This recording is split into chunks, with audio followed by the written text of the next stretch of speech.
এল ক্লাসিকোতে Real Madrid ম্যাচটা জিতে গিয়েছে। তো যারা নিয়মিত খেলা ফলো করেন তারা হয়তো আগে থেকেই বুঝে গিয়েছিলেন যে এই ম্যাচটা রিয়াল মাদ্রিদই জিতবে। তার পিছনে মেইন কারণ ছিল বার্সার প্লেয়ারদের ইনজুরি এবং লামিন ইয়ামালের একটু বেশি লাফালাফি। তো এই কথাটা এই জন্যই বললাম যে এই ম্যাচটা শুরু হওয়ার আগে লামিন ইয়ামাল পডকাস্টে গিয়ে একটু উল্টাপাল্টা কথা বলে ফেলেছিল। এই যে ওভার কনফিডেন্স, এই ওভার কনফিডেন্সের কারণে এবং সে আরো বলেছিল যে মাদ্রিদ হচ্ছে চোর, তারা তো চুরি করে এবং এই নিয়ে তারা অবজেকশনও দেয়। এই কথাটা আমার মনে হয় যে এই এল ক্লাসিকোতে ব্যাকফায়ার করেছে। যার কারণেই বার্সার আজকের এই ভরাডুবি। এবং অন্য যে কারণ রয়েছে সেই কারণটা হচ্ছে বার্সার প্লেয়ারদের ইনজুরি। তো মোট কথায় বলা গেলে যে বার্সার প্লেয়ারদের ইনজুরি যে বার্সাকে ওইভাবে ভুগিয়েছে সেটা বলা যাবে না, কারণ রাফিনা ইনজুর্ড, সেই জায়গায় রাশফোর্ড রয়েছে এবং রাশফোর্ড এই ম্যাচে অনেক ভালো পারফরমেন্স করেছে। এবং অন্যদিকে জোয়ান গার্সিয়া, তো জোয়ান গার্সিয়ার বদলে শেজনি এই ম্যাচে একটা টপ নচ পারফরমেন্স দিয়েছে এবং একটা প্লান্টিও সে সেভ করেছে। সেই পেনাল্টিটা যদি এমবাপ্পে স্কোর করতো, আমার মনে হয় যে রিয়াল মাদ্রিদ আরো ভালো স্কোর বোর্ডটা আমাদেরকে উপহার দিতে পারতো, কারণ সেক্ষেত্রে তাদের মনোবলটা আরো স্ট্রং হতো এবং আরো কয়েকটা গোল আমাদেরকে উপহার দিতে পারতো। তো লামিন ইয়ামালের যে বিষয়টা, লামিন ইয়ামাল ম্যাচ শুরুর আগে যেই ম্যাচগুলোতে একটু বেশি লাফালাফি করেছে, ইনস্টাগ্রামে পোস্ট দিয়েছে বা স্টোরি দিয়েছে, সেই ম্যাচগুলোতে লামিন ইয়ামালের পারফরমেন্স ড্রপ করেছে এবং এই ম্যাচটাতেও তার হেরফের হয়নি। এই ম্যাচটাতেও তার পারফরমেন্স বিলো এভারেজ, বা বলা যায় যে একদমই খারাপ, কারণ তার রেটিং দেখলাম 6.2। আমার মনে হয় যে লামিন ইয়ামালকে আরো একটু হাম্বল হতে হবে। এইভাবে অতিরিক্ত চিল্লাচিল্লি করা তার কেরিয়ার বা তার খেলার জন্য ভালো নয়।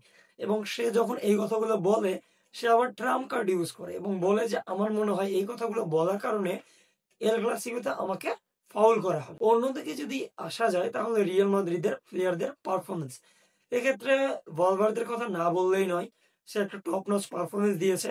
অন্যদিকে রয়েছে এইডার মিলিটাও, মনে হয় এইডার মিলিটাও অ্যাসিস্টও করেছে এবং তার যে ক্লিয়ারেন্স, সেই ক্লিয়ারেন্স গুলো ছিল টপ নচ।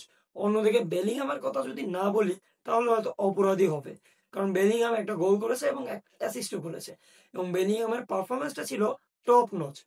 এবং পেদ্রির পারফরমেন্স এক্ষেত্রে অতটা আমার ভালো লাগেনি, কারণ পেদ্রি দুইটা ইয়েলো কার্ড খেয়েছে এবং লাল কার্ড খেয়ে মাঠ ত্যাগ করেছে, সেটা বাদ দিলাম, সেটা অন্য বিষয়। এবং অন্য প্লেয়ার যার কথা না বললেই নয় সেটা হচ্ছে আমাদের চুয়ামেনি। চুয়ামেনিকে দেখে মনে হচ্ছিল যে আমাদের হয়তো ক্যাসেমিরো মাঠে ব্যাক করেছে, কারণ তার অ্যাগ্রেশন, তার ট্যাকেল, তার বল উইন করে, তার ফিজিক্যালিটি সব দিক দিয়ে ছিল সে টপ নচ। এবং আর্দা গুলারের পারফরমেন্স এক্ষেত্রে অনেকের নাও ভালো লাগতে পারে। সেক্ষেত্রে একটা বিষয় তারা সামনে তুলবেন, সেটা হচ্ছে আর্দা গুলারের মিস্টেক্সের কারণে রিয়াল মাদ্রিদ গোল কনসিড করেছে। তো এক্ষেত্রে বলা যায় আমারও এটাই মনে হয়েছিল যে আর্দা গুলার ওই বলটা ওখানে অতটা টাইম না নিয়ে সে যদি ক্লিয়ার করে দিত, আমার মনে হয় আরো বেশি ভালো হতো। এবং অন্যদিকে থাকবে আলভারো কারেরাস। এতদিন যখন আমরা নুনো মেন্ডিসের পারফরমেন্স নিয়ে বলতাম, তখন বার্সেলোনা প্লেয়াররা একটা কথাই বলতো, সে তো আপনাদের প্লেয়ার নয়, তাহলে তাকে নিয়ে কেন এত মাতামাতি। সেক্ষেত্রে বলা যায় যে আলভারো কারেরাসের যে পারফরমেন্স, এখন আমরা বলতেই পারি যে আলভারো কারেরাস লামিন ইয়ামালকে তার নিজের পকেটে ঢুকিয়ে নিয়েছে। এবং এই ম্যাচ যারা লাইভ খেলা দেখেছে তারা হয়তো এটা অ্যাগ্রি করবে যে লামিন ইয়ামালকে এই ম্যাচে পুরো খুঁজেই পাওয়া যাচ্ছিল না। তারপর যখন তার খোঁজ করা হলো, তখন তাকে আলভারো কারেরাসের পকেটে পাওয়া গেল এবং সেখান থেকেই সে ম্যাচটাকে ইতি টেনে নিল। এবং তারপর বেলিংহামের পারফরমেন্স তো বললামই যে টপ নচ ছিল।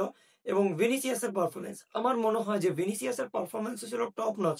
তাকে যখন সাব করা হলো তখন সে একটু ফ্রাস্ট্রেটেড ছিল, কারণ তার ভিতরে একটা আগুন ছিল যে তার সামনে থেকে যখন সান্তিয়াগো বার্নাবিউ থেকে রিয়াল মাদ্রিদের সামনে থেকে যখন বার্সেলোনা কাপ নিয়ে যায়, এই যে তার ভিতরে যে আগুন, এই আগুনটা তার ভিতর প্রতিফলিত হচ্ছিল এবং তার মাঠে যে পারফরমেন্স, সেই পারফরমেন্সেও সেটা দেখা যাচ্ছিল। এবং তাকে যখন সাব করা হয় তখন সে একটা, মানে হয় যে কোচের সাথে একটা মিসবিহেভি করে, এইরকম একটা সিচুয়েশন সেখানে দাঁড় হয়ে যায়।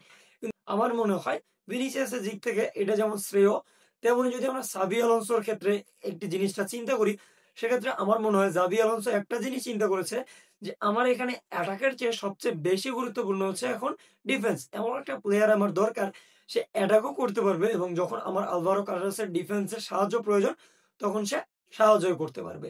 এই জন্যই সে সেখানে রদ্রিগোকে নামায়।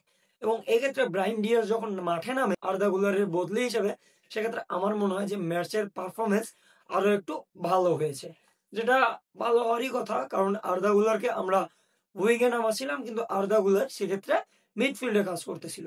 যখন এখানে আমাদের ব্রাহিম ডিয়াজ মাঠে আসে, সে টিপিক্যাল উইং এর কাজ করে এবং সে অ্যাটাক বিল্ড করতে সাহায্য করে।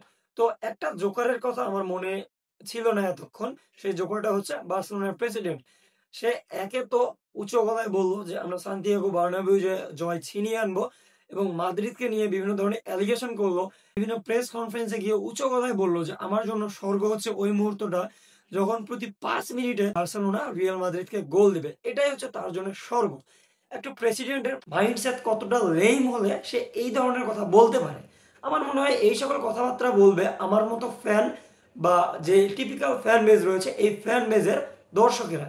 কিন্তু একটা ক্লাব প্রেসিডেন্ট হয়ে এইরকম কথা বলা, আমার মনে হয় এটা একটা ক্লাব প্রেসিডেন্টের জন্য ডিসগ্রেস। সে বলতেছিল যে মাদ্রিদের ফেভারে রেফারি ডিসিশন যায়। তো এর উত্তরে আমি বলবো যে নিগ্রেরা যে কেসটা, এই কেসটা আমার মনে হয় যে রিয়াল মাদ্রিদের বিপরীতে করা হয়েছিল, বার্সেলোনার বিপরীতে করা হয়নি। তাদের কর্মকাণ্ড দেখে মনে হয় যে রিয়াল মাদ্রিদই 7.4 মিলিয়ন নিগ্রেরাকে পে করেছিল ডিসিশন তাদের নিজের পক্ষে নেওয়ার জন্য। তো পরিশেষে একটা কথাই বলবো যে এই পারফরমেন্স অতটা টপ নচ ছিল না রিয়াল মাদ্রিদের পক্ষ থেকে। আমার মনে হয় যে স্কোরবোর্ডটা আরো একটু ভালো হলে সন্তোষজনক হতো। তারপরেই বলি যে বি হাম্বেল, এতটা চিল্লাচিল্লি করা ভালো নয়। এখন হয়তো অনেকেই বলবেন যে আগের সিজনে তো আমরা 4টা এল ক্লাসিকো জিতেছিলাম। তো তাদের উদ্দেশ্যে বলি, তার আগের সিজনেও কিন্তু রিয়াল মাদ্রিদ টানা 4টা এল ক্লাসিকো জিতেছিল। সেই বিষয়টাই একটু দেখিয়েন। আর নিগ্রেরা যে কথাটা, এই কথাটা যদি অবিশ্বাস মনে হয়, আপনারা একটু রিসার্চ করে ঠিকঠাক জানতে পারবেন।